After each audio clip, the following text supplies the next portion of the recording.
Hello everyone students, आज हम लोग पढ़ेंगे number two the zero power is one. जैसे कि आप लोगों ने पढ़ा होगा, जैसे हम लोग क्या पढ़ते हैं, किसी भी नंबर पे अगर जीरो पावर होता है तो उसका वैल्यू हम लोग वन ये तो लिखते हैं। बट क्यों लिखते हैं, ऐसा होता क्या है, ऐसा क्यों होता है, इसको भी हम लोग देखेंगे। ओके, जैसे एग्जाम्पल ले तो अगर 5 पे पावर जीरो रहता है तो हम लोग क्या लिख देते हैं इसको, सिंपली वन। 10 पे पावर जीरो क्या लिखते हैं, वन। -7 पे पावर जीरो क्या लिखते हैं, वन। तो बट ये वन हम लिखते क्यों हैं, इसको भी आज हम लोग यही समझेंगे कि किसी भी नंबर पे पावर अगर जीरो हो तो उसका वैल्यू वन क्यों होता है। ओके, चलो इसको समझेंगे हम लोग अभी।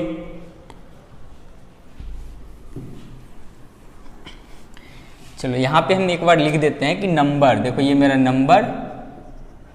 नंबर पे पावर क्या हो गया मेरा, जीरो। इसका वैल्यू वन क्यों होता है, वन, इसको समझना आज मुझे, ठीक ना।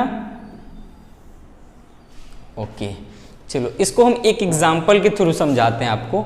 जैसे एक एग्जाम्पल लेते हैं, अगर हम 3 पे पावर 4 दे दिए, इसका क्या मतलब है, 3 पे पावर 4 का मतलब क्या है, देखो 3 इंटू 3 इंटू 3 इंटू 3, 4 बार करते हैं हम लोग, इसको मल्टीप्लाई करो। 3 इंटू 3 9 इंटू 3 27 इंटू 3 81। क्लियर है। चलो अगर 3 पे पावर हम 3 देते हैं, 3 पे पावर 3, इसका क्या होता है वैल्यू, 3 इंटू 3 इंटू 3। इसको देखो करो, 3 इंटू 3 9 इंटू 3 27। क्लियर है इतना। चलो यहाँ पे देखो 3 का स्क्वायर जब हम करते हैं तो क्या होता है, 3 इंटू 3 डेट इज 9। क्लियर है। 3 पे पावर जब हम 1 देते हैं, 3 पे 1, इसका वैल्यू क्या होता है, 3, डेट इज 3 ही रह जाता है मेरा। चलो अभी इसको, इस सीक्वेंस को हम लोग जब देखते हैं, जैसे देखो यहाँ हम क्या कर रहे हैं, पावर 4 था, पावर 3 किए, पावर 4 से जब पावर 3 किए तो क्या किए, देखो इस 81 में, देखो यहाँ से क्या किए, 81 में किससे डिवाइड किए, 3 से, तभी तो मेरा 27 आया। ये नंबर सीक्वेंस को देखना है मुझे, ठीक ना। मतलब यहाँ पे पावर एक कम हो रहा है तो यहाँ क्या कर रहे हैं, एक 3 से डिवाइड कर रहे हैं तो मेरा रिजल्ट आ रहा है। चलो इसमें जब हम देखते हैं, फिर देखो यहाँ 3 से पावर क्या आ गया, 2, तो फिर हम क्या कर रहे हैं, यहाँ पे क्या कर रहे हैं बोलो, 27 में किससे डिवाइड किया, 3 से, तो क्या आ गया मेरा रिजल्ट, 9। यहाँ पे क्लियर है सबको। हाँ अब देखो, फिर यहाँ पे देखो 3 से क्या आ गया, 2 आया, मतलब एक पावर घट रहा है, तो फिर यहाँ पे हम क्या कर रहे हैं, 3 से डिवाइड कर रहे हैं, तो क्या आ गया, 3। क्लियर है, देखो 3 आंसर। हाँ जब देखो फिर यहाँ पे एक पावर घट गया तो 3 से किए, फिर देखो अगर 3 पे पावर फिर एक जीरो घट रहा है, एक पावर कम किए इसको, तो फिर क्या करेंगे, इस रिजल्ट में हम किससे मल्टीप्लाई करेंगे, सॉरी किससे डिवाइड करेंगे, 3 में, 3 से, तो मेरा रिजल्ट क्या होगा, 1। क्लियर है ना। चलो इसको अगर हम 3 पे पावर माइनस करते, देखो 3 पे पावर -1, मतलब एक और हम कम किए, तो क्या करेंगे इसमें भी 1 में किससे डिवाइड करेंगे, 3 से। क्लियर है। 1 में जब 3 से डिवाइड करेंगे तो इसका आंसर क्या होगा, 1/3। ऐसे ही हम लोग करते हैं इस टाइप के क्वेश्चन। तो यहाँ से हमको क्या पता चल रहा है, देखो 3 पे पावर जीरो का वैल्यू क्या आ रहा है, 1। क्लियर है। चलो ये एक कॉन्सेप्ट था। इससे अगर नहीं है तो एक और कॉन्सेप्ट हम लोग पढ़ते हैं एक्सपोनेंट में। एक्सपोनेंट में क्या पढ़ते हैं, जब बेस सेम होता है, जब बेस सेम होता है और मल्टीप्लाई में होता है तो क्या करते हैं, पावर को ऐड करते हैं, m + n। क्लियर है। अगर बेस डिफरेंट होता है, बेस डिफरेंट होता है तो पावर को क्या करते हैं, सब्ट्रैक्ट करते हैं। ये सबको आ रहा होगा, ये दो चीज, ये हम लोग क्लास 8th में पढ़ते हैं, जनरली क्लास 7th 8th में।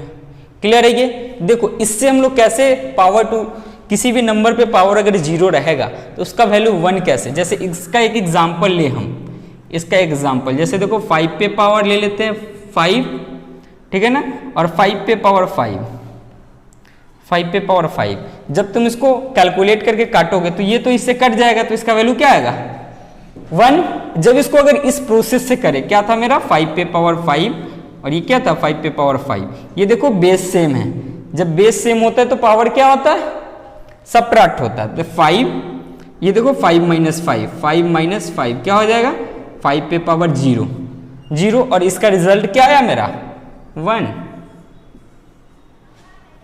एक और एग्जांपल देते हैं इसको नोट डाउन कर लो पहले।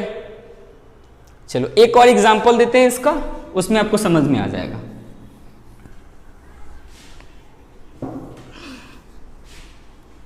देखो जैसे हम क्या देखें अभी, a पे power m divide by a पे पावर n रहता है तो क्या करते हैं हम लोग m minus n।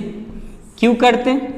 Base same रहता है तो पावर को सब्ट्रैक्ट करते हैं। एग्जाम्पल लेते हैं, जैसे अगर हम 4 पे पावर 3 और 4 पे पावर 3 इसको अगर हम कैलकुलेट करें तो कितना होगा 4 इंटू 4 इंटू 4, इधर भी क्या होगा 4 इंटू 4 इंटू 4, ये सब आपस में कट जाता है, इसका रिजल्ट क्या आएगा 1।